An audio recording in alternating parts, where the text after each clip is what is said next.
Councilmember Fears, can you test your microphone, please? I can hear you now. Thank you.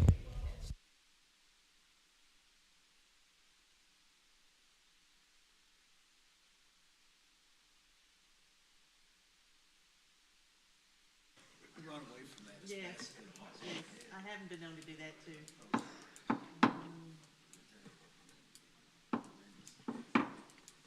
All right, good evening. We're going to have the council study session tonight for October 23rd, 2023, with the City Council Chambers, 111 East Maple. With the indulgence of my colleagues, could I recognize the Scout Troop 7229? They're here, and they're just, as I understand, just to observe. Is that correct? Well, we are delighted to have you here, and keep up the good work, and thank you for participating in democracy as we know it. So thank you for being here. Excellent. So with that being said, we've got Mr. City Manager. I will turn it over to you if I could, please, and take us to the first agenda item, Economic Impact and Assessment Study. I'd be happy to do so. Good evening, Mayor and members of the council.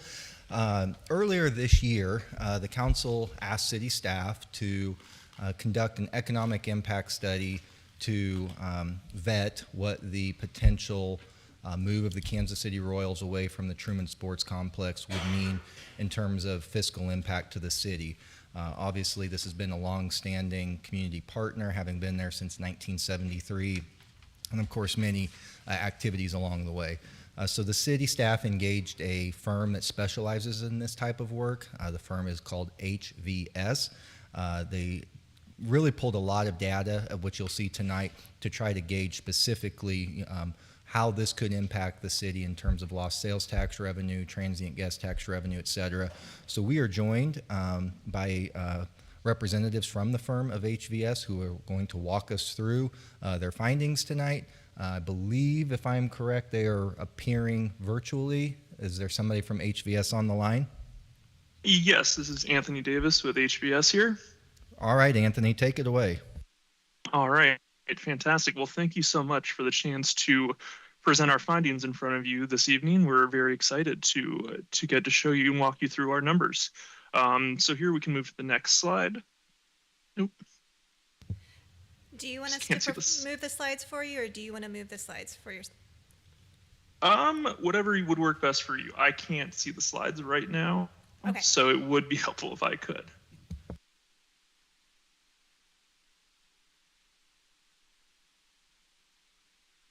Great, thank you so much. We can go to the second slide here. And so here was walk you through kind of what the assignment was and our understanding. And as was mentioned by the city manager, it is essentially an assessment of how much economic activity and fiscal revenue is going to be lost to Independence because of the Royals' move from Kauffman Stadium. And so we did a series of things in order to estimate that loss, starting with the gathering of the historic demand that Kauffman Stadium has, how many baseball games they host, how many concerts, other events, and how many people actually attend those events. And we combined that information with data from Placer AI, which is a data service that gathers cell phone tracking data and transmits it and formats it in a way that is usable. And so we're actually able to track people and say, okay, where did you go before the Royals game? Where did you go after the game? Did you stop somewhere? Where did you stop specifically? And so we're able to leverage that locational data along with the historic demand data, and we're able to figure out, okay, well, how many people come and stay overnight after a Royals game, before a Royals game? How many people are day trippers? And specifically, how many of those people come to Independence, stop in Independence, and spend in Independence? And so we gather data on how much they spend, and we plug all that information into the in-plan model, and that gives us a sense of the economic impact. And the in-plan really spits out a number and says, okay, this is how much spending we received from the visitors to Kauffman Stadium, and this is how the Independence economy will then be affected by that loss of spending. And that data is so detailed that we're actually able to calculate how much fiscal impact is lost, how much of that spending occurs in hotels, how much occurs in restaurants, other sales taxable things, and we're able to say, okay, here's how much annual fiscal revenue will be lost. And so we can go to the next slide. And this is really the big headline takeaways that our analysis reaches. We don't want to string you along here. It's about $7.5 million in economic impact that'll be lost annually. And along with that's about 285,000 in fiscal impact and about 80 jobs. I want to highlight the jobs piece, and that is not any jobs associated with the Truman Sports Complex. That's not ushers, concession staff, beer vendors. That is people in the Independence community whose job is supported by spending by these people who go to Royals games. And when that spending is lost, their job will be lost as well. But we'll walk you through our methodology here on the next slide, and you can see how we reach those numbers. So we start with the net demand. And in this case, this is how many fewer people will be coming to Independence, how many fewer people will be spending the night, stopping over before or after a game. And so we start with that number, and then we multiply that by the amount they would spend. And that gives us an idea of the gross direct spending. And that is how much spending people who attend Kauffman Stadium inject into the economy. And so we take that number, we plug it into the in-plan model of the Independence economy, and it gives us three numbers that sum up to the total economic impact: the net direct spending, the indirect spending, and the induced spending. And these are slightly different pieces or types of impact. So the net direct spending is if I go to Mugs Up Root Beer before a game, I get a cheeseburger, I get a root beer float, that $15, $20, whatever it is now added to Mugs Up's revenue at the end of the day because I was there spending before or after a Royals game. Indirect spending is if there are maybe 100 of me, 200 of me, Mugs Up Root Beer is all of a sudden going to say, hey, I need to start buying more ground beef. I need more buns. I need more cheese. I need more lettuce. And so they're going to start ordering more raw materials, more root beer, and that increased economic activity gets captured. And the final piece, the induced spending, is when Mugs Up Root Beer says, oh, I need another cashier. I need another cook. I need more employees to help operate my restaurant because we have so many more people coming. And that is, those people get hired, they get paid, and then they spend their money on rent, on food, on retail, whatever they want. And so that spending is then captured. And so those three pieces combine to form the full economic impact that is going to be lost in Independence when the Royals move. And you can see from that economic impact number, we're able to calculate how many jobs will be lost and how much tax revenue will be lost. So we can move to the next slide. And so we start with our demand here. And we know baseball is a very regular occurrence. They do 81 home games a year in the regular season. We don't make any assumptions about the playoffs because obviously those are pretty incumbent on the quality of the team, and quality comes and goes. As you can see from this table, we have 2015 when the team was incredibly successful, about 33,000 people per game.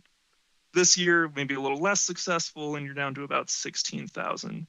And so we took the average of these 7 years. We didn't use any COVID years because that obviously would skew the average. And so we get about 23,500 people per game at Kauffman Stadium. Kauffman also hosts one concert a year. That would be a slightly less compelling table, so we didn't include it here.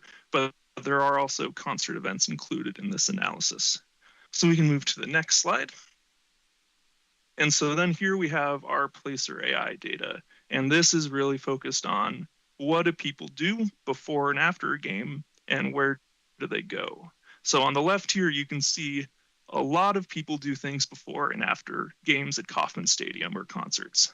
They stop at bars, they stop at restaurants, they go to retail. Very few come directly from home and then go directly home. There's always some element of, oh, let's do this before, let's do this after, and some kind of spending associated with that, obviously.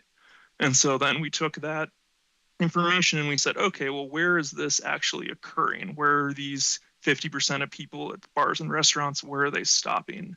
And the overwhelming majority, or the majority, I guess, is in Kansas City. It's the biggest market. They have the most options. And honestly, that's where a lot of attendees are coming from. So it makes sense that they start near home and then go to the game afterward.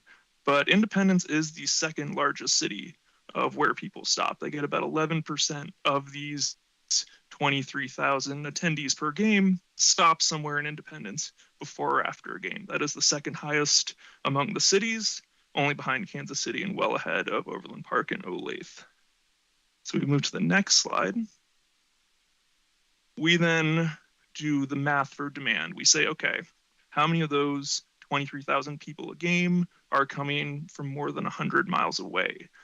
We use that number because that's a very clear demarcation of if you're driving 100 miles before and after a baseball game, you are quite the baseball fan. It is much more likely that you spend the night in Independence, in Kansas City, somewhere. And so we break that out, and it turns out to be about 30% of both concert and baseball game attendees are overnight guests. And we don't say it's all overnight guests are lost to Independence because some people will still stay in Independence. They may think the hotels are better. They may think they're cheaper. They may have a cousin who lives in Independence that they want to live near. They may be drawn by the trails, by the historic museums, some reason. So there will definitely still be Royals attendees that stay in Independence, but there will be a pretty good portion are lost because people want to stay near the event and near the venue most commonly. We then say, okay, all of the day trippers will be lost.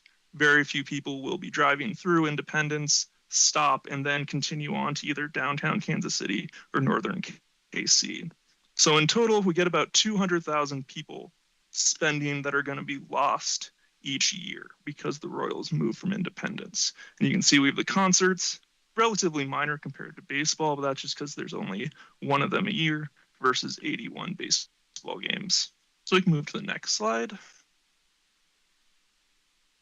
Here are our spending estimates. So obviously, overnight attendees spend about 3 times as much as day trippers because they have hotels, they have more meals to fill, they may be doing other things besides the baseball game, whereas day trippers are really there for the baseball and may do something before or after, but it's really baseball oriented. And so then going to the next slide, here is our calculation for the gross direct spending that's going to be lost. We have about 4.6 in overnight spending and about 3.1 million in day trippers for a total of about 7.75 million that is going to be lost annually in Independence.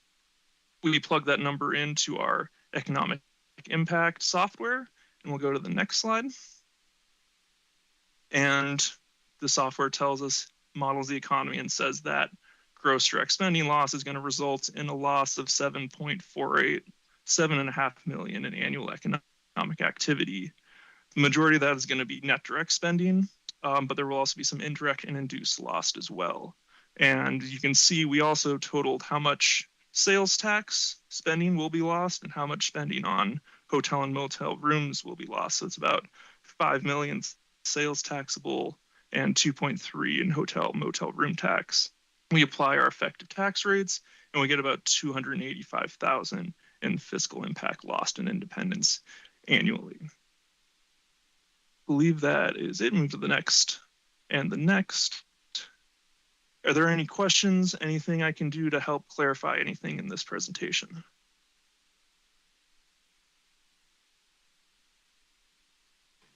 Excellent. Please proceed.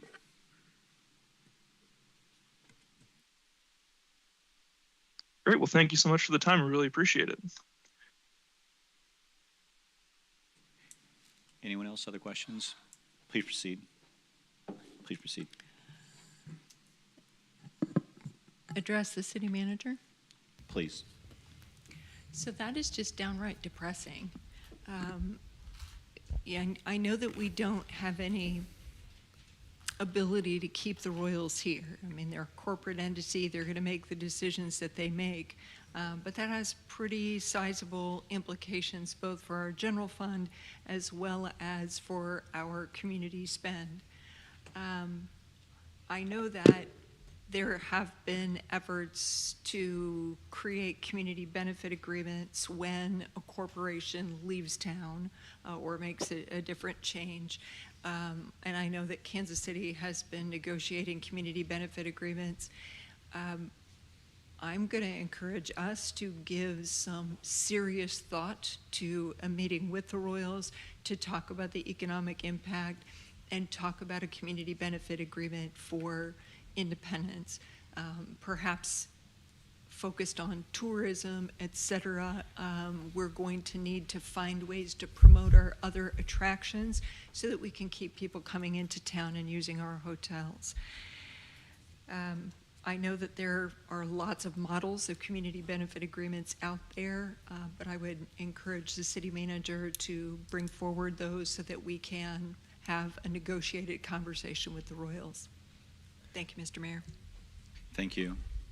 Anyone else? Okay, and so it looks like, Mr. City Manager, you're tasked with looking at a community benefit agreement and seeing what models are out there that we could possibly consider and use. Yes, I think we've got good direction from the council here. Thank you for setting our foot on this path to get to this point and to really quantify beyond just an emotional standpoint what this means economically to the Independence community. We can work collectively now to pull together some examples so that the council can be empowered to further those conversations and approach the Kansas City Royals Baseball Club with more data and a defined proposal.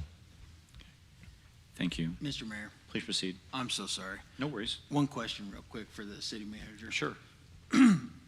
Mr. City Manager, sorry, Mr. Nail, I'll keep it quick. Are there any other local communities looking into this? Lee Summit, Blue Springs? To my knowledge, the only other community that has given some cursory thought to that is Raytown. I believe their Chamber of Commerce had some conversations early on when these plans were first made public by the Royals with our Chamber of Commerce. But frankly, I'm pleased to say that as of right now, Independence is a leader on this issue. I just want to make sure we take a look at all our options. Thank you very much for commissioning the study, and thank you very much to the folks that did it. And Mr. Mayor Pro Tem and members of the council, what I may, if with the council's permission, I would be happy to share this with our fellow Eastern Jackson County colleagues and let them know we have some data behind this now and what those numbers look like, because they are staggering, and maybe that will start to create a critical mass around this issue as well. Mr. Mayor. Please proceed. And can you share it with the county as well, because they're going to need to make decisions themselves? Be very happy to. Great Thank you. point. And if the folks from HVS are still there, I just want to say thank you. Great job. And I love the logic, the way they broke it down. So thank you very much. Anyone else? Okay. Mr. City Manager, I think the next item is IPL presentation. And would you like to kind of give us an intro on that? Sure, be happy to. So earlier this year in February, when the council adopted your action plan, one of the items included in that was to evaluate the future operation and governance of Independence Power and Light. And the council acted upon that this past April by directing staff to pursue some consultant studies that would evaluate both continued municipal ownership and a business plan for having a robust, financially viable, reliable electric utility, as well as evaluating what privatization might mean, both in terms of a cost-benefit analysis. Staff followed that direction given by council by issuing requests for proposals. We have gone through that evaluation process prior to council taking action on that. And at the request of Councilmember McCandless, we've brought this tonight for further presentation to dive into the details so council can get more familiar with the proposed contract for services. So our Power and Light Director, I believe Jim Nail, is here to provide more information on that. Okay. Please proceed, Mr. Nail.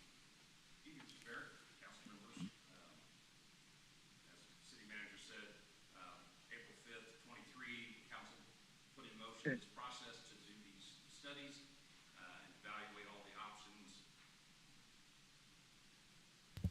Oh, there we go. Some of the details that were specifically in that were that we have 2 independent studies, that they evaluate the possibility of divesting the utility, or the other study would be to look at the long-term requirements of continued ownership. And further direction was that these were to be 2 firms that were not connected in any way with council, city staff, or people that we were already working with. So we prepared the request for qualifications that was sent out via public purchase. Public purchase is the method that we use to solicit, advertise opportunities, and then get a broad base of support. I don't have the numbers here tonight as to how many firms were contacted, but we only got 3 responses. 2 responses to the what I call the cost-benefit analysis, and 2 responses for the long-term strategic plan. DKMT, who you may be familiar with from previous work, they responded to both. So we had 3 firms responded. Staff and a member of the PUAB sat down and looked through those proposals, and we felt that DKMT was the best qualified to perform the cost-benefit analysis, and Sawvell and Associates to perform the strategic planning studies. That was presented to council, and in August, the council approved proceeding with those 2 firms to develop the scope of work and the cost to perform those studies. The first one, the question of whether or not the city should continue to own a utility. The cost-benefit analysis, DKMT has provided a scope of work that goes into detail of how they would perform that study. It would include things like... Well, I'm using my phone. It would include things like doing a system valuation so that we would have an idea what the utility is worth. The impact on shared services. IPL currently helps support a number of different city operations as our share of doing business, and that would no longer be there. You can turn that off. Are you sure? Not too dark? Regulatory and contract costs. Some of the things that were identified in our discussion with DKMT is we have a number of ongoing contracts that are held not by IPL, but are held by the city. If you no longer own a utility, those contracts don't do you any good. However, there's no escape clause, so that's going to cost some money. DKMT would include that evaluation in their work. The financial impact, if there is any, on loggers and Staywell. Those are both programs that benefit by volume, and when you take out 15% of your employee base, that possibly could have an impact on how those are funded, and DKMT would take a look at that. Other issues of ongoing city expenses that would have to be met without the participation of IPL, those would be included as well. And then any potential service impacts or cost impacts to the ratepayers. All of that information would be studied, evaluated, and then presented to council, and then in public meetings presented to the public. The projected cost for that study, $218,923. Sawvell and Associates, and they have a lot of experience doing cost of service studies, master plans, integrated resource plans. They were the one that was selected to perform the study of long-term costs and strategic planning. Their study would include again, an asset valuation. How an asset assessment, what kind of condition is the plant in, and what kind of investments might we expect over a 20-year period to keep it running and running well. A 20-year revenue requirement to manage that process. They would look at an all-source capital and operations and maintenance strategy. That means not just generation, but transmission and distribution, customer service, any technology improvements, all of those things together, and all-encompassing look at what kind of things that the utility would need over that time span, and then implementation strategies to make all that happen. Projected cost of their study is $300,000. I have copies of both, and I'll be happy to address those with you if you have any questions about what those studies entail. Mr. Mayor. Please proceed. Mr. City Manager, how much did we approve to do these studies originally? No funds have been allocated yet, obviously, because of the council hasn't approved, but you did recently take action to appropriate an additional $300,000 from IPL fund balance toward the cost of these studies. And what's the total that they're asking now? I believe that is 518. The total for these two combined is $518,000. Originally, we had money in the 2023 budget to pay for part of this. This will be a professional services line item out of my administrative budget. So there are funds in there, but we would need additional funds to supplement that. So it's going to have to go back to the City Council for more approval? To approve the additional $218,000? No, the council approval at this point would be to award one or both of these contracts. Staff would be seeking, as we sit here tonight, approval of the two separate studies. But the funds have been allocated, the funds are in place now. Now it would be a matter of awarding the contracts to the two vendors. Okay. Well, I'm still just flabbergasted that we're even would spend $300,000, let alone $500,000 on a utility that we can't even sell until the charter's changed. I don't know. And then I got some other questions. Mr. Nell, how much do we currently owe on the existing power contracts? Do you know? That's a difficult number, which is one of the reasons why we asked DKMD to look into that. There's a number of different moving parts in those contracts. For example, in our contract with Omaha Public Power District for the Nebraska City 2 contract, there are operating costs that we pay, there are fuel costs that we pay, there are maintenance costs that we pay, that those are determined month to month based on their records. However, there is a schedule in the contract for debt service that we support their debt service as part of that contract, and there's $113 million left on that debt service contract.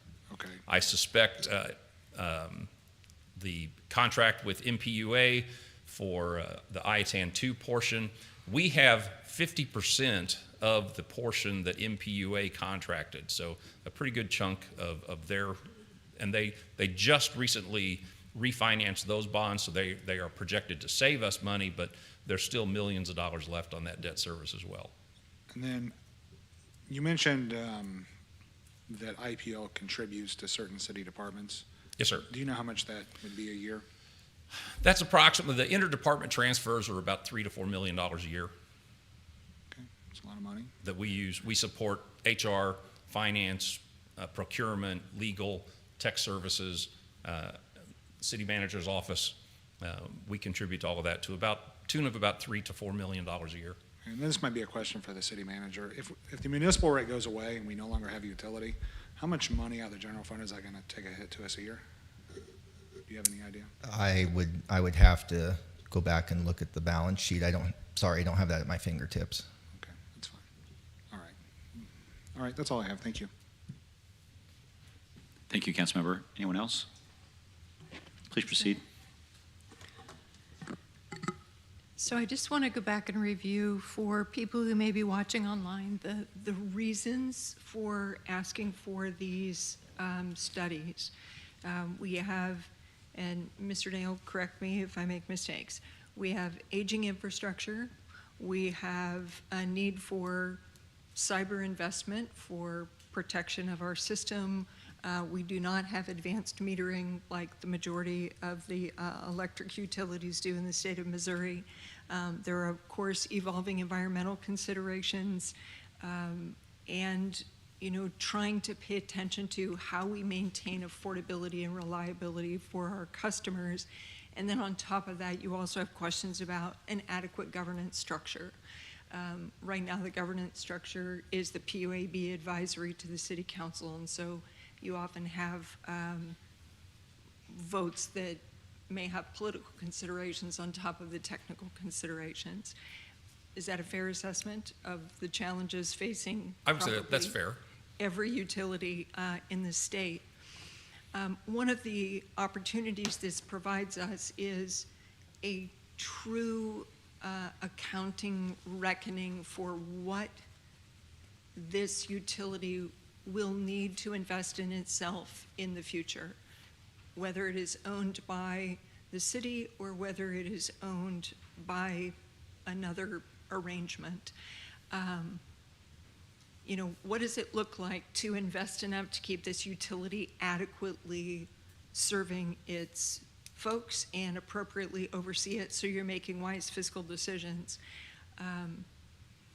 So I've spent quite a bit of time reviewing the proposals. I was thoroughly impressed with DKMT. I know that they have given us reports in the past, so they know the utility fairly well. They wrote a very good proposal with very clear deliverables. They had an excellent understanding of the questions that we're asking. And they came in cheaper than Savelle. I was not as impressed with Savelle's proposal. It was much more generic. I did not get the sense that they had relevant recent experience, so I would appreciate you giving more information, because you said they were uniquely qualified to do this. So Certainly. Please help me. Sawville and Associates, they have done studies for the city in the past, not as recently as some of our other engineering firm and consultant firms that we've dealt with, but they have done integrated resource plans. Which integrated resource plans are looking across your utility at all your different generation and capacity resources and how to tie all those together. They have done for us a master plan for generation. So it specifically looked at Blue Valley, Missouri City, the CTs, and then balancing that with purchase power agreements. That was back in 2005. They haven't done a master plan for us since then, but they have done cost of service studies, rate plans, rate designs. So they are very familiar with the utility business. More recently, they have done similar projects as this for Ottawa, City of Ottawa, and what's it? No, it wasn't Boulder. There was another, Paynesville, I think was Indiana, but they have a reputation for doing these type of studies for municipals and helping guide them in those decisions. You mentioned the cost difference. I recognize these are two different studies. DKMT's is much more focused on this cost-benefit analysis, whereas Sawville is going to spend a lot of man-hours looking across that spectrum of generation, capacity, contracts, transmission and distribution changes, the AMI, and another kind of technology upgrades. So there's a much different scope and a much different process that they would have to go through compared to this. So I would expect the two studies to be different. Just to give you some comparison, the last master plan study that was done in 2018, 2019, that one, and it went into very, very great detail for various scenarios and working through the financial implications. That one cost $360,000 in 2018. And Mr. Mayor, if I may follow up on the Councilwoman's inquiry, we as staff, and I believe Mr. Nail said this in his opening remarks, we worked to fulfill the initial directive we got from the council, which was to have the two different firms study this. We were somewhat limited in that we had 3 total proposals received, one of which we deemed to be non-responsive.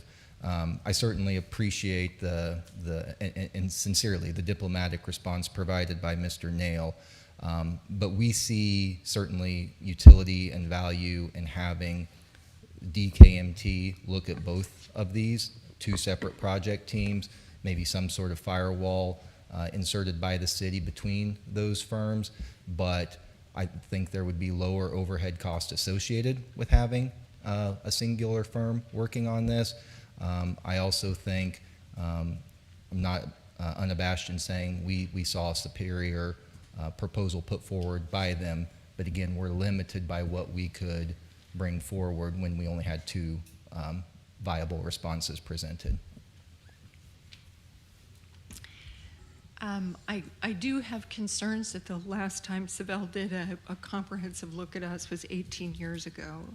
And while I appreciate that they have had other sort of similar experiences in other places, I think there is a lot of utility and familiarity, both in having worked with your team before and understanding the aspects that are unique to independence. Regardless of the outcome, you know, this is really going to be our thoughtful blueprint for the future. And should that be that we keep this utility and we invest in it in the way that it needs to be invested in, I want us to have a really thoughtful, high-quality, detailed blueprint that helps guide us in that work, because this is a messy space. You're making 30-year bets on a 5-year horizon because the energy system is changing so dramatically and so rapidly. It is our best guess for a 20-year plan, but I think that it does give some structure to the council to be able to help make those investments, because these are sizable investments we're talking about. Replacing CTs, putting in AMI, really thinking about the future of the utility.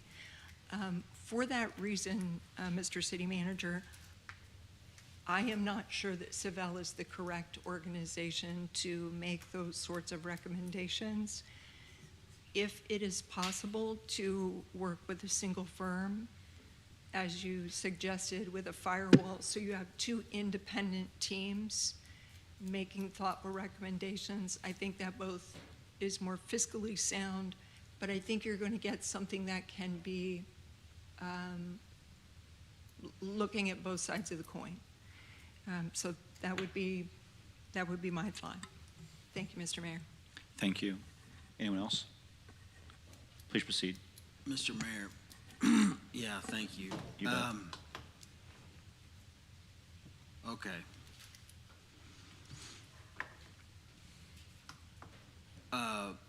If I might address the city manager. Please.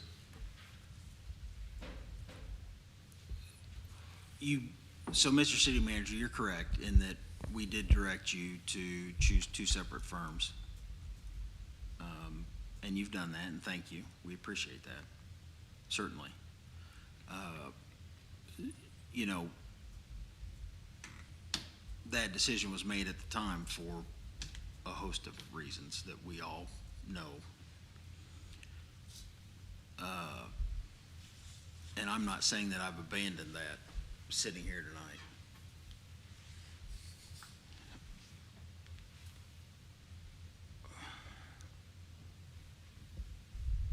But my question is, your suggestion is that you genuinely believe that if we did question the viability or somehow rated DKMT's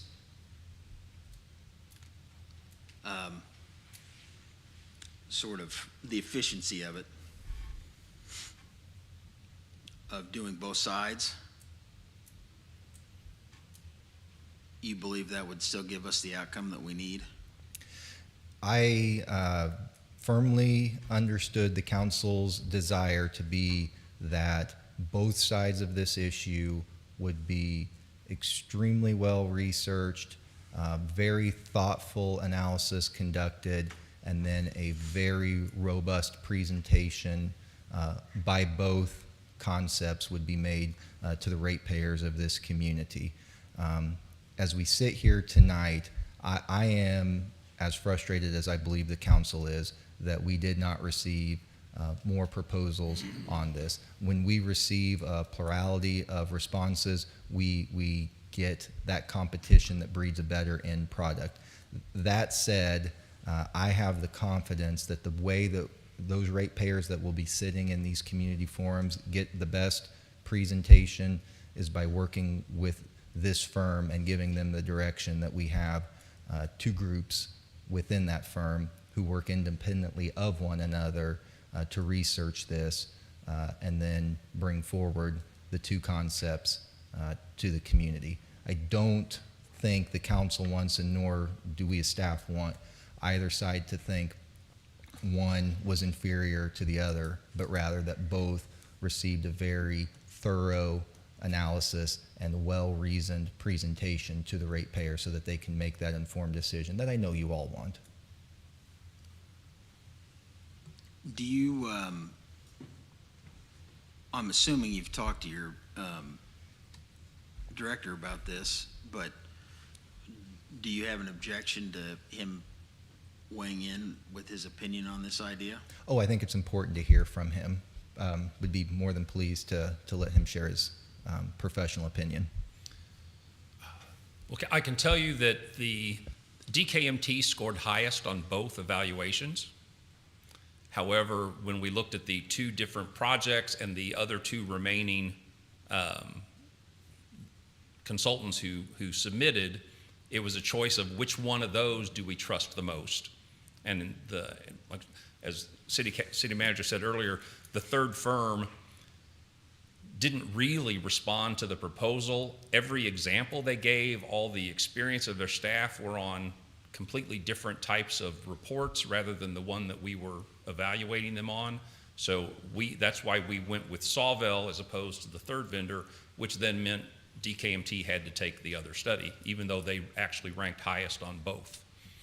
Now, if there is a firm firewall between the two teams, totally independent, I do not think that you will save any money because you're still going to be doing, where there may be overlap, you're still going to have two separate teams doing the same thing, such as asset assessments and condition assessments and some of the other projections that go into both studies. If you have two truly independent teams, then you're not going to have any cost savings by doing that. Just so you know that's likely to be the outcome if they come back with a revised bid, it could very well be in this same ballpark. But as far as the competence, the quality, they scored highest on both sides. They scored higher on both of the evaluations. Now, you have personally, if I recall, you've personally worked with representatives from DKMT. Yes, sir. What's your personal experience with those folks?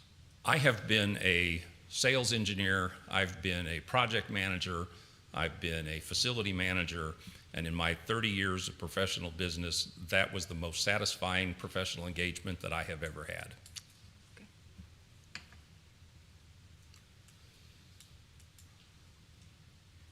They are that good. In other words, you would have no problem working with them on both sides of this? No, sir, I wouldn't have any problem. Well, so my big concern about this is transparency for the ratepayers. My big concern has been that people feel like that no interested party has had their thumb on the scale as much as possible. We will always have people that believe one way or the other, but as much as possible, we need to make this as neutral process as possible. That's the only way to make the right decision. I really believe that. I think we need to consider, if we are genuinely going to consider changing up this process and going to a one-party process, certainly there is some sense of, we don't need to have two separate teams valuing the same piece of metal in the same bin of bolts. We don't need that. But, you know, in the law, oftentimes, what a judge will do is he'll appoint a special master to sort of monitor a case as it's getting ready for trial. Maybe we can have a process whereby a neutral can sort of monitor the process to make sure that not only can people can work off the same set of data, but to sort of monitor the process and make sure that they guard against, you know, improper sort of cross-pollination as much as possible. And I'll be honest with you, I would want to see in this council chamber, before we ever vote on or agree to a contract on both sides, the big boss that's going to be in charge of this project for DKMT and whoever their team leaders are going to be. I want to see them stand in this council chamber and say that they will respect the terms of this deal and, you know, do their best for us and be respectful of the boundaries of this. I know it maybe sounds a little juvenile to do that, but, you know, that's how important this is for our folks. Even in the small amount of walking doors, it really is on people's minds. It really is, believe it or not. So, based on the dialogue I'm hearing, and the council's desire to make sure that both sides of this issue get a fair shake and a fair representation on this, my recommendation would be, instead of bringing forward these two contracts at your November 6th meeting, let us go back and work with DKMT on what an agreement would look like for one contract but two teams studying the issue, and add this to your point, council member, for the next study session, so that we could have them come forward and present, and they can have the opportunity to hear from the governing body directly about your expectations.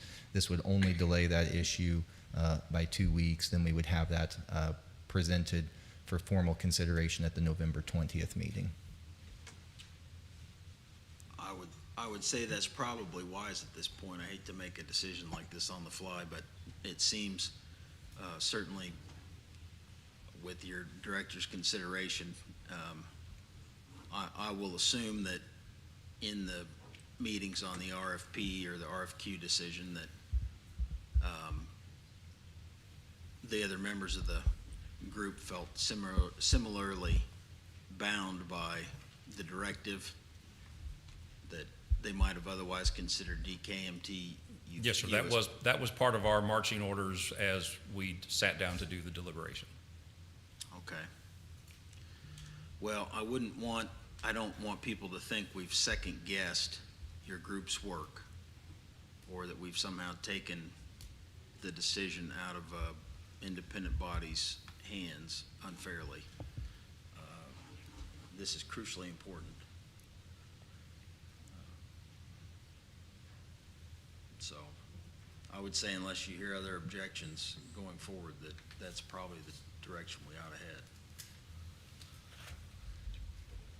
Certainly, other council members. Yep. Perfect. Please proceed.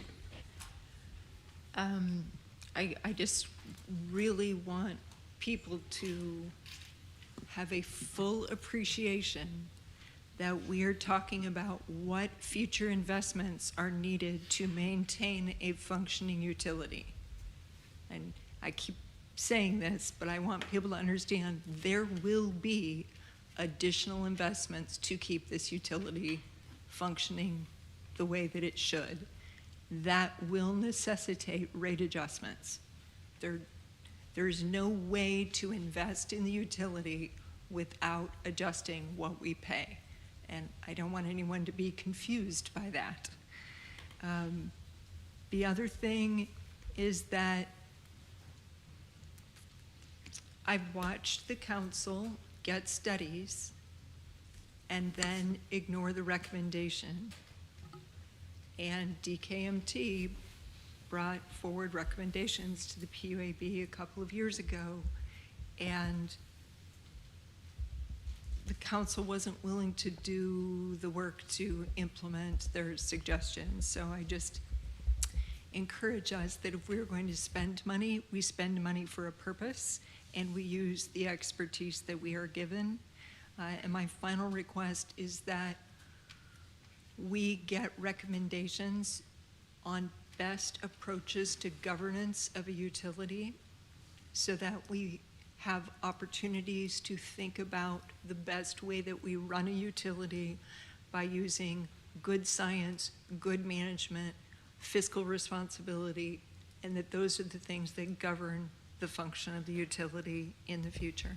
Thank you very much. Indeed. Thank you. Anyone else? Please, Mr. Mayor, just one quick question. Mr. Nail, you mentioned that a member of the PUAB sat in on this. Is that on, when you guys talked about who to choose? In our group, what we talked about was it would be worthwhile, since these studies eventually are going to be presented to the public, and the original idea proposed was that it would eventually be voted on by the public. We thought it would be useful to have a member of the public to sit with us and review those. But it was a member of the PUAB.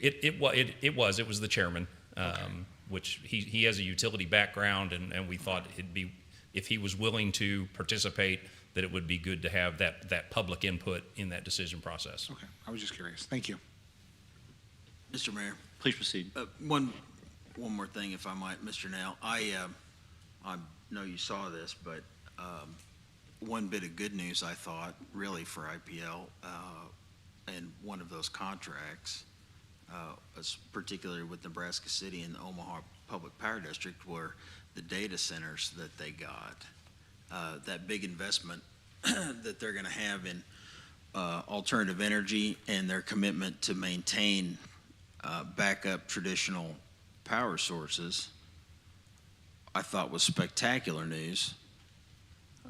To me, that sort of gave sort of new life to at least one of our two long-term contracts that we had. I don't know if you read it that same way or not, but I felt a little bit better about that. They said they were going to back up their wind and solar with at least 90% traditional power, even if they weren't running it. So, did you see that? Or have you talked to anybody up there about that? OPPD, Ameren, and several others are all doing those same type of things. They are pairing their renewable developments with they're pairing it with battery storage as well as traditional fast response generation. So that's happening all around us. Okay, that's the new hotness then. There's a lot of concern in not only the industry, but in the government regulatory bodies as well, about the impact on reliability and the possibility of summer or winter peaks causing blackouts and load shedding like we saw during the winter storm, because so much of that traditional generation has been retired. You know, since you don't come here every other week like you used to, now that My wife appreciates it. Well, tell her she's welcome. One more thing, the Southwest Power Pool also announced that they had adopted regulations to speed up approval of alternative power generation. Have they done that? Have you seen an increase in approvals or speed of Southwest approvals? Power Pool was essentially directed by FERC to fix their process. And that impacts not just the renewables, but all the generation projects and transmission projects that are being proposed. They are committed to clearing out their backlog and making that process work smoother. I think it's still a work in progress. Okay. I didn't know if they'd been able to speed through much of that yet or not, if you'd seen it. Okay. All right, that's it for now. Thank you, Mr. Now. Thank you. Anyone else? Okay, I'm going to go kind of esoteric here for a minute, Councilmember, because I know you're an attorney and you use the word special master, so I'm going to use a different way to describe the process so that we're all on the same hymn, the same page. So for the scouts here, I'm going to use some really esoteric terms, so please forgive me, but I will explain them. We're going to talk about, I really think what we're talking about here is Hegel's dialectic. And Hegel's dialectic is basic, simple, very simple concept. You have a thesis, and the thesis was Councilmember Hobart's initial concept that we have two firms look at this. And we found that through discussion on this, we now have to look at things from a different perspective. And so that's the antithesis. Okay, we had the thesis, we'd have two firms do this. Now we recognize that we can't do that, and so we have an antithesis of that and say, how do we do that? And so now that we've been looking at that from two different perspectives, we now have what is known as the synthesis, and that is taking those two ideas together and basically, rather than have a special master, have someone basically check our homework of the two firms. You'd have the two firms operate, you have the two firms function, but then you would also have the synthesis of those two firms and having someone basically check their work and tell us from their perspective that are experts in this field that yes, their math works, their processes work, their concepts work, their ideas work, and we come up with this tool that we can in fact feel comfortable with as a council. So, Councilmember, please forgive me for expanding upon the concept of special master, but I just wanted to go one step further because being a liberal arts and not an attorney, I just had to do the Hegel's dialectic. And so thank you for allowing me to bloviate for about 5 minutes there. But does that help you, Mr. City Manager, now that you have Hegel's dialectic as a concept to work around? Oh, I've got something to Google now. Thank you. I do think we have. He's from Trenton. Yeah. And let that comment just hang out there. Councilmember Fears, I believe, is trying to insert himself into the conversation as well. Councilmember Fears, I am so sorry. That is my fault. So if you can hear us and you can be heard, please proceed. I can hear you. Can you hear me? Please. Yes. Go ahead. Okay, good. I've been having some technical issues here. And I'm not going to turn on the camera because all I seem to get is a black screen. So, I've listened to the discussion. I appreciate it very much. My thought was, as I was hearing the discussion relative to DKMT presenting both sides of the question, I wondered if it's not worthwhile going back to them, asking them, what they can do, to assure us that those, things can be separated, or even wondered if there might be a possibility for them to go to a certain point in the process, as gaining the baseline information and then divide into two teams completely and separately in that way. I don't know that that's a good idea. I don't know what, they may have done this before. They may not have done something like that before. I think it's worth trying to, find out from them how they see that might be able to work. And, I certainly agree with the comments from other council members relative to the need to get the right information to allow us to present to the citizens what the options are for the utility going forward. Because as Councilmember McCandless said, we can't do this without significant investment, and which will definitely have rate impact.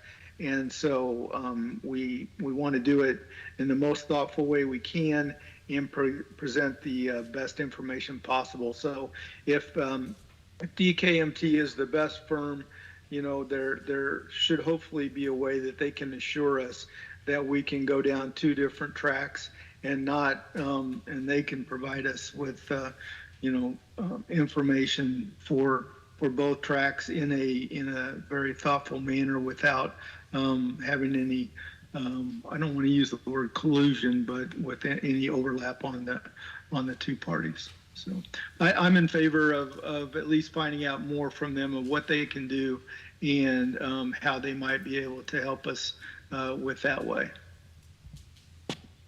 That's all I have for now. Thank you, Councilmember. Anyone else? Other discussions? Okay. Mr. City Manager, are you kind of clear on the steps going forward now?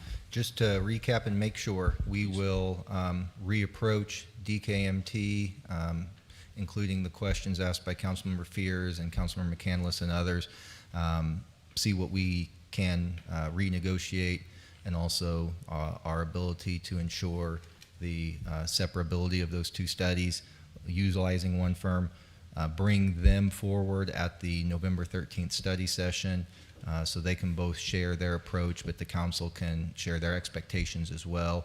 And assuming we have consensus around that and a good understanding, we would put this forward for the November 20th regular meeting for final consideration. Everyone good on that?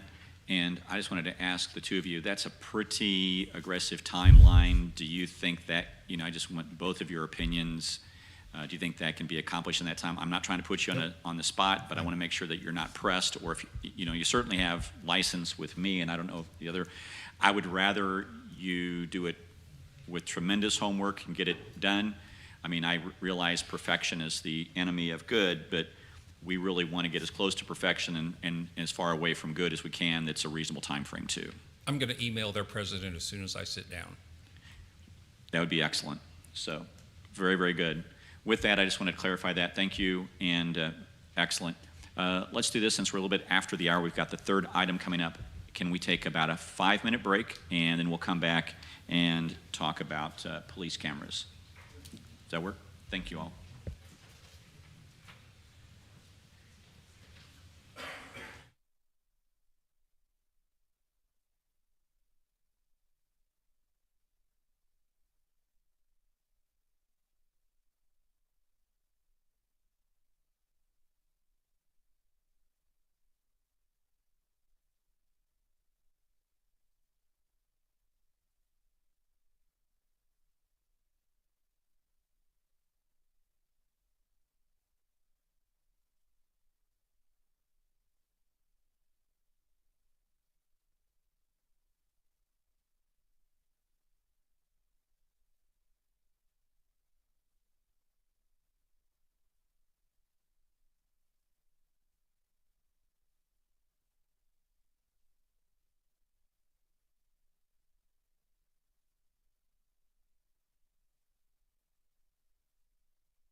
Thank you.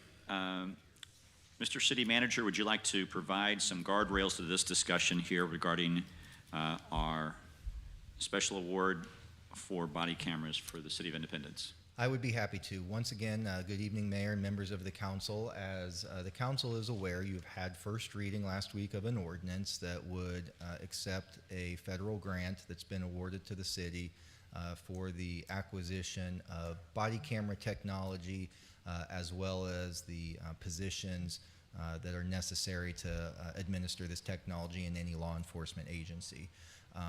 This is just a 3-year grant. And also, it is very highly regulated technology, a lot of legal requirements around keeping of personal information, et cetera.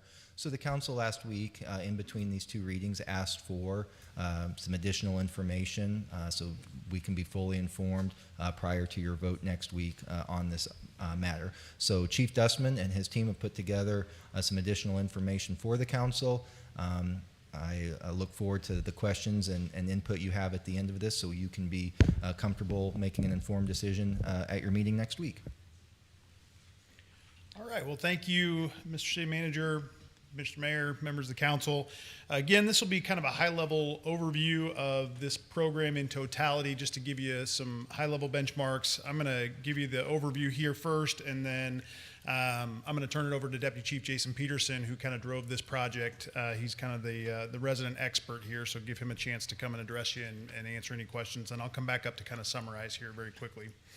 So first and foremost, the grant that we applied for, the body-worn camera program grant, is a grant period, as the city manager pointed out, of 3 years, from October 1st, 2023 to September 30th, 2026. It totals $400,000 from the Department of Justice. That's $2,000 per body-worn camera device. That's the allowable funding, but requires a city match of at least $400,000. The budget that we submitted with those 3 new positions and the equipment and the upfitting costs came out to $499,564, which we allocated from the use tax fund balance. It's there that would cover that initial implementation period for those 3 years.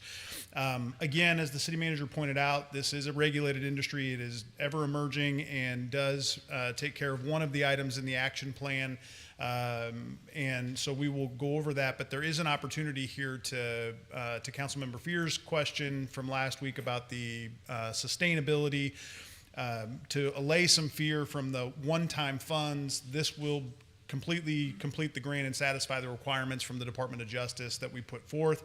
However, putting this forward as a sustainable program going forward and building upon that, there are some economies of scale and availabilities with the different vendors that we're going to highlight for you to partner with these individuals to provide for technological advancement for our police department for a longer period of time. So we'll get through that, and then we'll be happy to stand for any questions.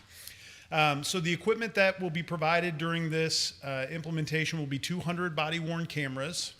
They will be deployed with all of our frontline officers, and that comes with the supplemental equipment that has docking stations, multiple docking stations that we can use that are uploaded hardline or hardwired into the IT infrastructure within the police department and our satellite facilities, as well as individual cords for the officers to charge the actual device themselves as they would any other their flashlights or other equipment. The personnel, as the city manager pointed out, there are 3 new positions, and we will go over those in detail. 2 of them are civilians, 1 is a commissioned personnel. And so we will detail those for you. And then obviously the policy considerations. We are currently in the process of evaluating model policies for inclusion in our current in-car audio and video policy, which we will highlight here for you. I know that was very important to Councilmember McCandless. So we will highlight those. I will tell you that we do have a robust policy that is in place now that governs our what's recorded via the dash cam and the body-worn microphone that captures our incidents. This just enhances that. So what we will do is take that framework and then add to it and enhance it with any other model policies or best practices that we have from our various sources that have been dealing with the body-worn camera programs for about the last 10 years. So with that, I'm going to turn it over to Deputy Chief Peterson and let him provide his expertise. Thank you, Chief. That was very generous, calling me an expert. As the chief has already stated, we are talking about 200 body-worn cameras, including all of the charging equipment. This also includes evidence management platform and storage of digital media. The body cameras themselves don't operate within a vacuum. You have to have some place to send the videos for storage and recall if you need them for evidentiary value and distribution. So we are currently evaluating vendors for a program that is going to suit us best. And most importantly, we're looking at the viability of utilizing a cooperative contract for vendor selection because that allows us to be a little more agile with our procurement. The expectation from the grant is that we are going to be purchasing body-worn cameras by January 1st. Now, to be able to do that, we need to be really speedy in moving forward. That doesn't mean we haven't looked at all of our opportunities. It just means that we need to be as agile as we can moving forward. So we're looking at all those options. One of the other really important things is we've talked about technology already several times tonight is an equipment refresh. If we have body-worn cameras, how often do we need to be replacing those based upon degradation of technology and the improvements that come along the way? Every body-worn camera vendor that exists right now tends to continue upgrading their equipment all the way along. So we're looking at a very frequent refresh rate on those that's included within the contract, so we're not buying new equipment all the time. That's really an untenable position to be in, where you just have to continuously replace that equipment yourself. So the body-worn cameras and docks are to be fully updated after every 2.5 years roughly. That allows us to stay current with that technology and hardware. So we're also looking into the potential of bundling services to fully upgrade all of our technology suites and systems that would tie together and work in a more holistic way. We have an awful lot of technology needs in the police department, as any other city department does, and that's not decreasing anytime soon. But if we can streamline those and put them together in one package, it does simplify our need for funding and identifying where we're going with that in the future. And again, that speaks to City Action Plan 3.1G, and we'll outline that a little bit later. Okay, so the personnel that the chief already identified slightly was the 3 new positions that are created for the body-worn camera program. Digital media officer is a commissioned police officer, and their responsibilities would be video redaction, fulfilling public records requests, analyzing the digital media, monitoring policy performance, and recommending training. Again, that's a commissioned police officer, and the goal would be to fund that person from the use tax because it is in addition to our TO right now. Under non-commissioned or non-sworn personnel, we have an IT specialist, which would be a system admin 1, and their responsibilities would be maintaining the overall software and PD IT infrastructure tied into the body-worn cameras. They would coordinate with the selected vendor on troubleshooting issues and warranty issues, and provide on-site technical assistance to our staff for the entire system. Additionally, we would look to add an electronics fleet technician. This would be a non-sworn position. With the number of vehicles that we have, now you're going to add another format of technology inside the vehicles. We have one fleet technician now, and I can think of a lot of analogies that I would use that would describe how busy he is, but I'll just leave that to your imagination. He is one of the busiest people I've ever met, and he's constantly running. And that is everything from getting our vehicles upfitted to radio repairs to in-car video to MDT to anything that you can think of. So extremely busy. So his responsibilities, the new electronics fleet technician responsibilities would be to maintain all of the body-worn camera hardware and coordinate install and maintenance within all of our frontline vehicles, and coordinate service replacement and troubleshooting as required for the equipment that's in the vehicles. Okay, so we do have a current policy for in-car audio video recording. In looking at the model policies, there has been 2 different schools of thought where they'll separate out body-worn cameras from all of their other recording devices, but the one that I saw most recently that I was most impressed with incorporates all of the recording devices into one policy. It's not very long, which speaks to my heart when it comes to a policy. Let's have an umbrella policy that dictates our shalls and shan'ts, and then everything else should go in an SOP. So as we look at these policies, all of them have some consistencies. That the following events are to be recorded: all citizen contacts. So anytime we have an officer that comes in contact with a citizen, they need to start that recording. All dispatched or officer-initiated responses, so any car stop or pedestrian check, or a call for service that an officer is dispatched to. And then anytime the police vehicle is involved in a crash, and then all incidents where a report is or should be taken. Officers do not currently have the ability to alter, delete, or otherwise affect recorded files, and that would maintain going forward. It is not appropriate to have anything that would be used for evidentiary value that is easily manipulated by the officers. Retention period for recordings is currently 45 days unless it's tagged, and anything that's tagged is either evidence, there's a search, arrest, or citation, a DWI, a pursuit, or significant event. And a significant event can be anything that the officer dictates, doesn't fit into the other categories, but they want to make sure that that video is retained in case we think there's going to be a complaint or litigation or something moving forward. The new body-worn camera program policy, again, we're evaluating model policies and best practices, and we'll incorporate this into our existing policy, meaning the name will change, and it'll probably be moved something more common like all recording devices. I'll turn this back over to the chief for sustainability. Well, thank you, Deputy Chief Peterson. He really is an expert. He's just very humble. So, as you can tell, he drives these and has the technological expertise to really bring a lot of value to this program as we were getting this off, not only just for the application, but also in what will be the implementation. So I spoke earlier about the sustainability and partnership, the long-term agreement of this program. You know, typically when cities roll out body-worn camera programs, you don't go back. It's not one of those that becomes an expectation of the public that we then say, oop, we went for 3 years and we no longer have the funding necessary to maintain these. There becomes an expectation that level of transparency, that level of accountability will be maintained. So looking at that in mind, we are looking to engage a vendor in a long-term 10 to 15-year partnership agreement with our department. We have been in those talks. It's not incredibly common, but it is also not unheard of either. But we are really looking to engage a vendor, like I said, in a partnership rather than a service provider. We want to test. We want to be on the forefront of technology coming forward as it fits within our system so that we can utilize that not only for the betterment of our city and our citizens, but also for the profession as a whole, being able to test those out and say this works, this does not work.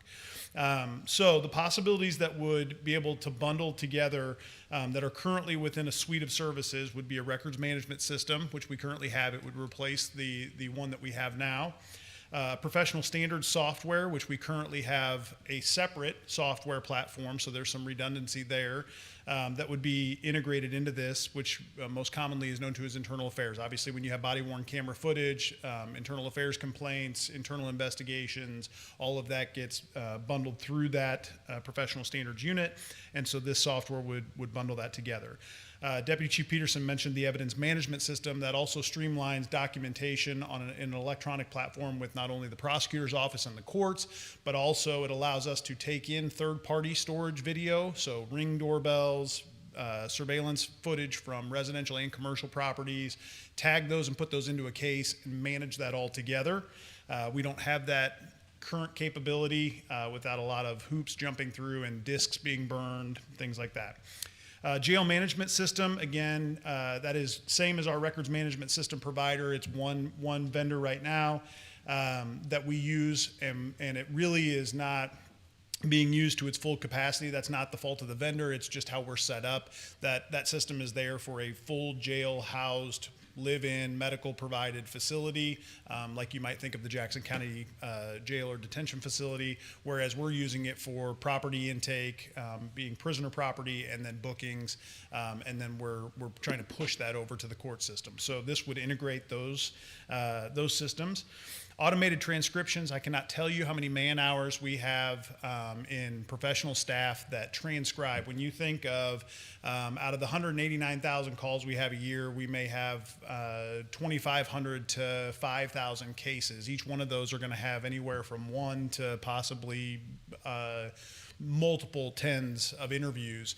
Each one of those has to be listened to. It's audibly recorded and video recorded in many instances, and then it's listened to by a professional staff who then goes back and transcribes manually via the computer. All of our internal affairs investigations are manually transcribed. You have all of these other instances where there's transcription services which can be done automated through the body-worn camera itself, and then the actual end user, whether it be the detective or the professional staff, can go back and actually check. It goes line by line and shows you, this is the word I hear. So if you know that you're saying a word that doesn't match that, then you change it in the transcription. But I mean, it saves massive amounts of staff time. Tasers, that would be, depending on what vendor we would look at, that could be a possibility. We currently spend anywhere between $160,000 and $180,000 on tasers to equip our officers. The taser that we carry now, the X26P, is expired as far as a legacy product. It's end of life. So then the new ones will be the Taser 7 or Taser 10. So that could be, depending on the vendor, that could be bundled in there. A fully incorporated in-car video system with ALPR, which is the automated license plate reader. So we've talked about the fixed mounted LPRs and what we're doing with that. This would actually be a mobile. So as those police cars go up and down the road, they're gathering that data, which helps our investigators go back and really pinpoint the benefits of that program. And again, there would be a refresh in that as well. So all of that could be bundled. And then finally, the one that I'm also excited about is us being able to increase our training opportunities, not just in the standard police training that you would think about. We had a chance to demo one of the virtual reality simulators that one of the vendors puts on, and there were things for autistic children, and you get a chance to really fully immerse yourself in a virtual reality world where you get to see it, and it's a dual role play. So you are the officer that responds to the autistic child, and you get the sensory, both audio and visual experience of what they are telling you, and then it flips the role and you become the autistic child and the officer as their role playing, so then you can see it from their perspective. So it builds kind of this empathetic and compassion-based response, but also allows you to really learn what's going on. Same with, we have suicidal subjects that are in there, there's domestic violence, there's obviously some forefronts for active shooter training, there's taser modules that right now we shoot live cartridges at a paper target. That's how we qualify with our taser according to their policy. This would provide an audio or a virtual reality based qualification with a live fire target that's not expending probes. It's doing it through technology, which is pretty incredible, and a cost saver for us. So again, what does that look like?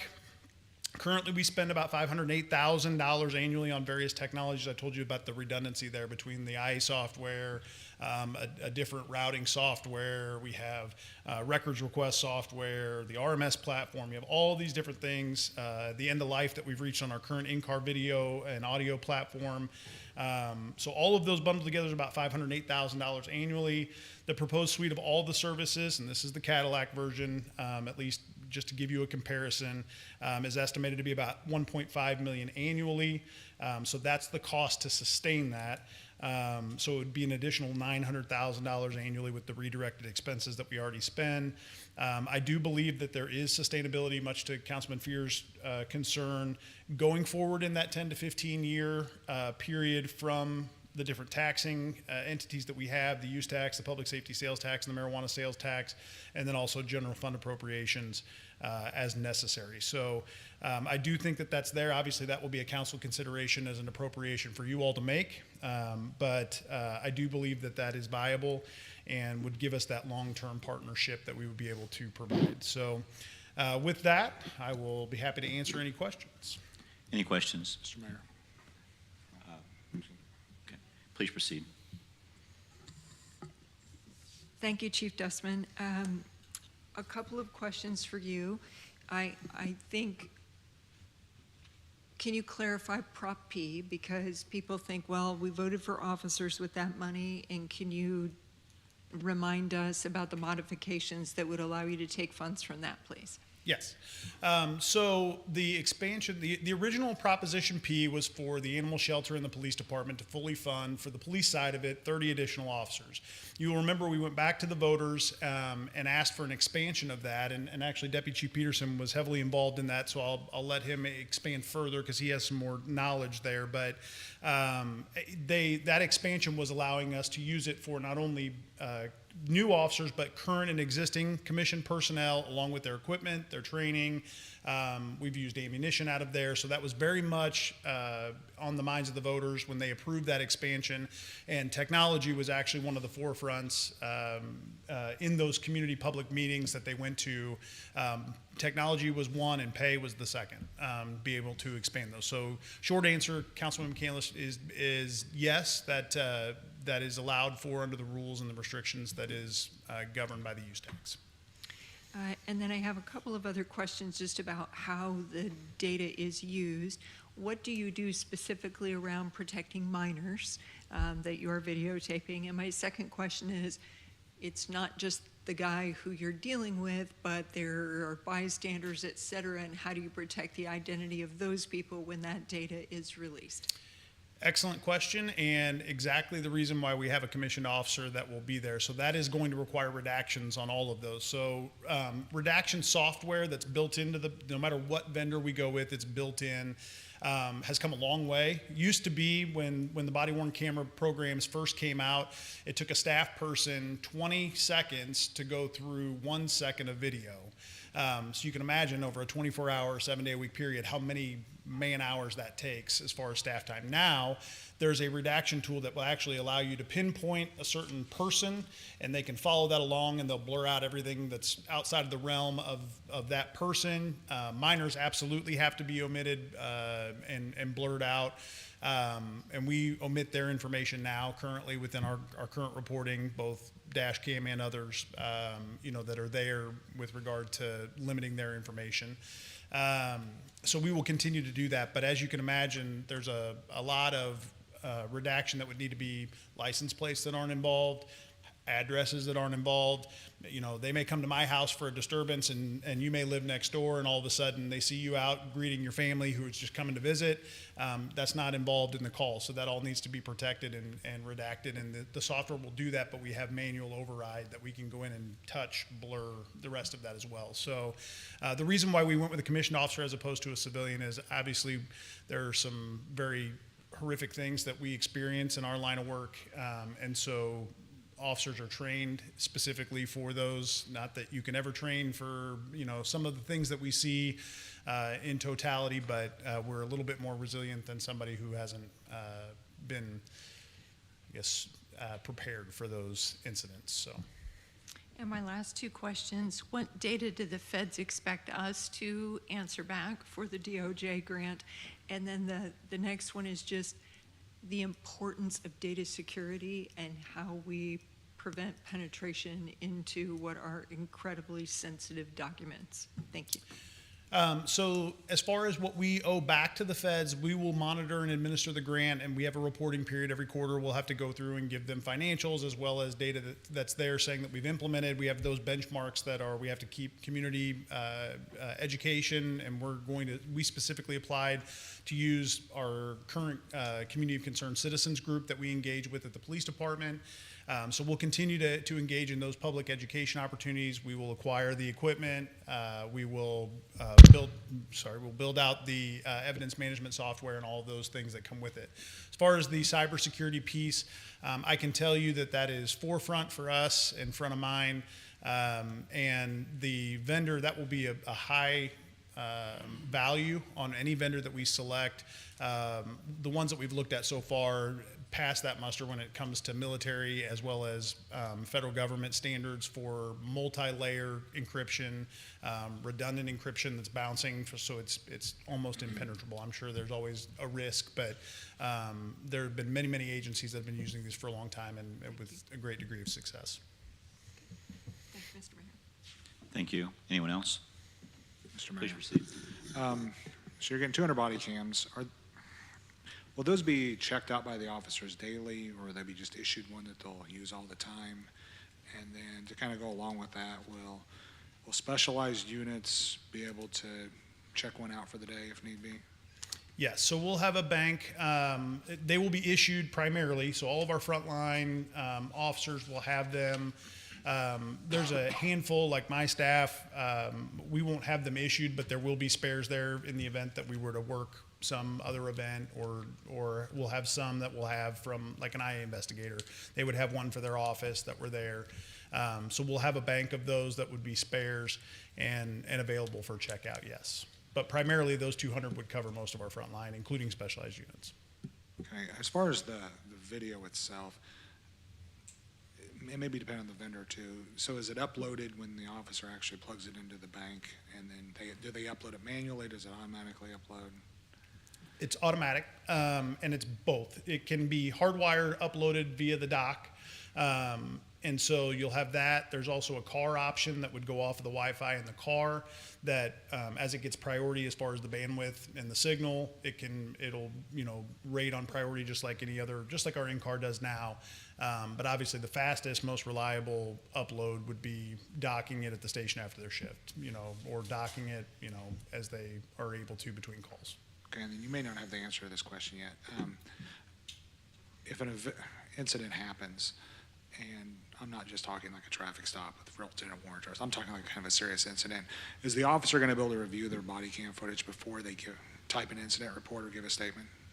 So currently, our policy does allow them to review their body or their in-car audio and video before they were to type a report. If you are talking about specifically an officer-involved shooting incident, the answer to that is no, based on collective bargaining agreements and best practices with critical incident trauma and secondary trauma stress. They are at least 24, if not 48 hours of sleep cycles before they are given a statement, and it is not based on their recollection of the video ahead of time. It's after. Okay, that's all I have. Thank you. Anyone else? Other further questions?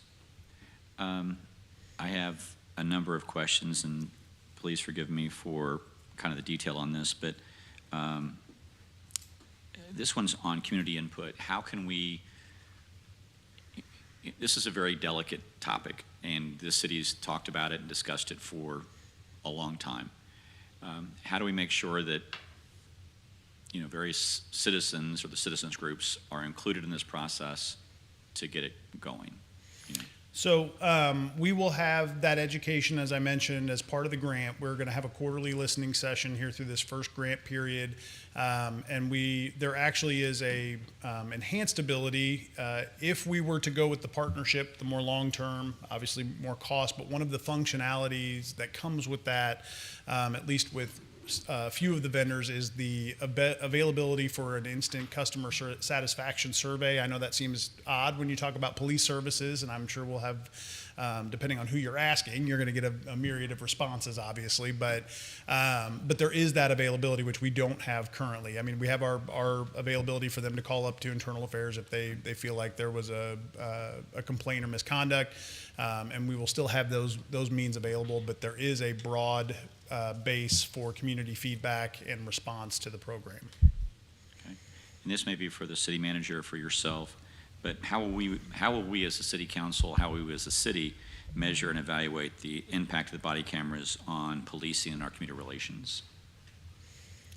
I think, ultimately it's going to be a measurement of the accountability and transparency that's there. I fully anticipate that it will reaffirm the strong relationships that we have with the community already within our police department and within the community. So I'm not shy about that. I'm actually very proud of that, and I think that it will only strengthen and reaffirm that. I will tell you, Mr. Mayor, as a very quick look into where we've come. 10 years ago when this came out, you would have had this room, I'm sure, packed with members of the police department, commission personnel that would say, absolutely, over my dead body, are we doing this? My word is good enough. Instead, now you have officers that are excited about this, that are asking for it, want this, have wanted the opportunity to pursue their own body camera if we weren't able to fund it. So that's the evolution that we have come to in the last 10 years. No, and I think that's terrific. And I have to tell you this, Chief, as this is from my personal experience being on the council. I've been on the council maybe 15, 16 months now. but my respect and admiration for the officers, the more that I meet them, the more I do ride-alongs, has actually grown and deepened. So, and I didn't expect that as an elected official, you know, first being elected, and it's one of the great benefits and the great you know, surprises, but also benefits of saying how much I admire and respect our officers in our department for the work that they do and how they've gone about it. So if my questions seem that way, that please, that I want to frame that, and that's my perception and process. And so the other side of the coin is too, I have, this is a question both from, you know, what are the protections in the contracts with regards to if there is a data breach, you know, what's the vendor's protections of us? I think that's an important question. You don't have to answer that question now, but that's one of the, I think we, and I know you're going to do that. The other side is, you know, how will we be protected as a city, and do we need additional liability insurance for the city in order to do that? I'm not looking for a question, you know, an answer now, but just one of those questions that I came across in doing research on this. And then public education, both for the officers, you know, when to turn it on, when to turn it off, you know, how do we monitor, are they in fact doing that? So you don't have to answer that question now, but I think that's an important question. And what will be the public education and saying, you know, this is what we've learned from it, this is how it's working. You know, not only have a listening session on the front end of it, but have a listening session on this is what we've learned, this is what it's done, and this is how we go about it. And can we have something like that in the future? So those are just some questions I have from a broad sense. I know this is a very, very important decision for our city. I want to applaud you and your officers for not only embracing this, but actively searching and finding money for it, because I know you had to take a proactive role in that, and I want to commend you and your officers and your staff and your department for doing that, because I think it's a remarkable accomplishment and a remarkable achievement. As you're well aware, there are a lot of still police departments that still resist this idea, and for you to be so willing to look for it, to go out and get I cannot commend you enough and applaud you enough for those efforts. So anyway, those are some of my questions. I may work with the city manager on more. I don't want to prolong this meeting and particularly take more of the scouts' time in talking about this, but I just cannot say enough good things about your department and your officers. The more I know them, the more I respect them, and I just well done. I appreciate that, Mr. Mayor. I'll take that back to them. The only request I have is that you just don't quiz them on esoteric theory. So as long as you do that, we'll be okay. Well, and Hegel's dialect is off bounds too. So there you go. So anyway, anyone else? Real quick, Mr. Mayor. Please. I just want to say thanks, Chief, for all your hard work, and Deputy Chief Peterson. I had the pleasure of working with him on our very, very small committee that did help pass the amendment to Prop P. And if I remember correctly, I think that passed by 70, was that 77 or 78% vote? So folks in this town really do support the police and want to see it do well. So, and this, of course, has been a hot button topic for me personally. So I'm very, very happy to see this. And I know my colleague, Councilmember Stewart, this has been one of his actually primary wants the whole time he's been on council. So really great, guys. Good work. Thank you. Thank you. Please proceed. Mr. Mayor? Sure. I think Councilmember Yes, Fears is also Councilmember trying Fears, to chime in. please Okay. proceed. Yeah, so I appreciate the additional information. I just want to make sure I understand some of the numbers that were brought up there at Chief Dustman. So what it looked like is that you anticipate, if we're able to convert some of the other processes we have in place, that we still would have an additional $900,000 a year plus the cost of the employees. Is that, I don't think that's what I heard you say, but it kind of sounded that way to me. So I want to make sure I understand.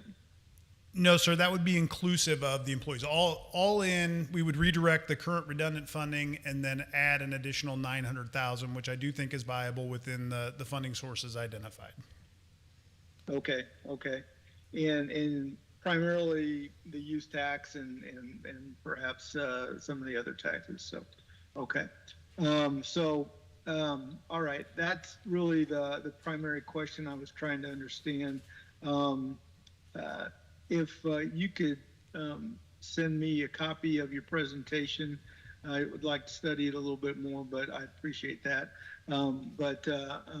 Certainly appreciate your work on this and attention to the questions that I raised last week. Thank you. Absolutely. Anyone else have further questions on this? I just have one other follow-up, and it's just a kind of a clarification question. You said we have to have these bought, and we have to be pretty speedy. I think January 1st is your deadline. Is that correct? Correct. That's for the purchase of the product. Correct. We just have to have a purchase in place by the end of first quarter. So by the end of December 31, we have to have a purchase agreement in place, which Okay. you all will take this up for final consideration here at the November 6th meeting, which will give us plenty of time to be able to put that in place. Okay, then the ultimate question is implementation, because you've got training policies, you've got to run it probably by us again to see all of that.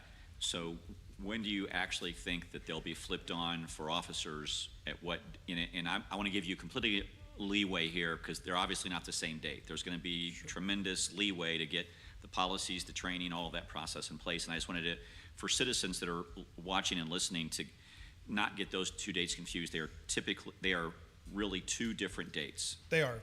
Great distinction. So obviously with supply chain and everything else, we have 200 cameras is a big order to fill, and getting the infrastructure in place. So I would expect that within the first quarter of calendar quarter of 2024, so by the end of March, that we would have something ready to be implemented. We currently have a pilot program where we have 2 devices that are out being tested right now, just as part of our overall evaluation program. That went really smooth, and we've actually used a pilot version that comes with that demo as the evidence management side just to see how that works. So far so good. So I would expect that obviously with a few bumps in the road, I think we're probably 75% there or better on policy. It's just a matter of putting those final touches once we identify an actual vendor and start making sure that we have their recommendations in line with our policy. So by March, I would say for sure by March, but I will absolutely come back and update the council, and I know the city manager will as well, if for some reason we experience a delay either in delivery or implementation.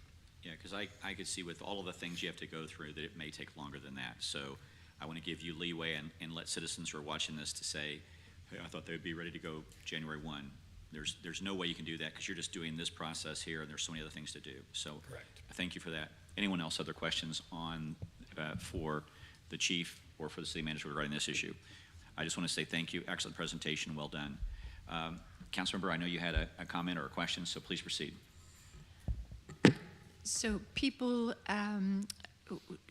let me start over. The city manager and his staff have been looking at opportunities for us to think about our infrastructure in a new and better way.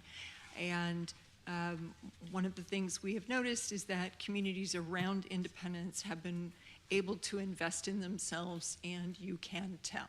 And the city of Independence has never had a general obligation bond in its history, and we are approaching our 200 years. I have been delighted that the city manager's office is really thinking about how there is the opportunity for a general obligation bond. This is so important that I feel like a study session is indicated.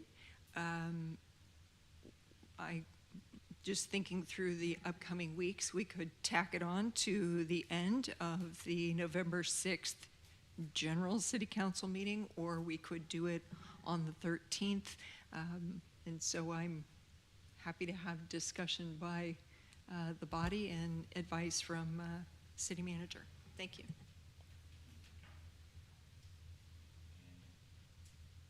Any other further discussion on that?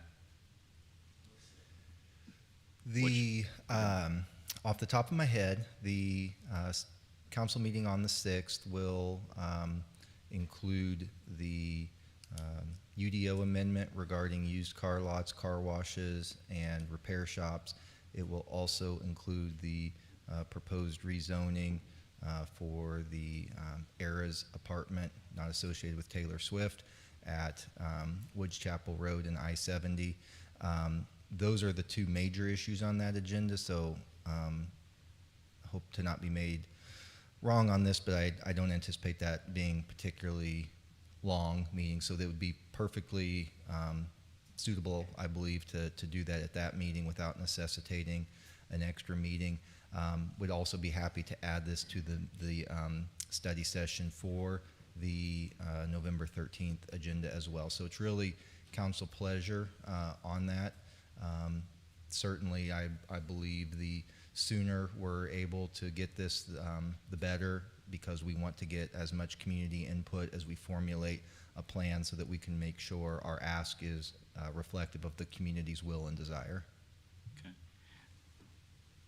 Anyone other thoughts on it? I mean, I'm good with putting it on November 6th, but I just want to make sure that everybody else feels good with it, because you're expressing a meeting that may go 45 minutes total, and your presentation would be then after that, if that's how I'm hearing it, or if that's the way that we like to proceed. So Yeah, I don't, off the top of my head, I'm not recalling any other, significant or substantial issues that would necessitate a longer debate. So it would probably be my recommendation then, based on that, to do that at the November 6th meeting, again, so that we can generate additional community input. And then there are some decision points coming up thereafter related to the general obligation bonds. So the more time for community input and council dialogue, I think the better we'll all be. And what I would envision is almost what you've done for a couple of small groups, is just have your presentation. That's what I'm envisioning him doing. Is that follow your vision? Do you feel comfortable with that? 'Cause Yeah. I know that you've done it a number of times. You're ready to go. Yep, we're ready to go. It does not require any additional preparatory work on our part. Usually that's about a 25 to 30-minute presentation, and then, of course, dialogue thereafter. Okay, perfect. Anyone else? So we'll put that on the agenda for November 6th. Anything else before we adjourn? Seeing none, thank you very much.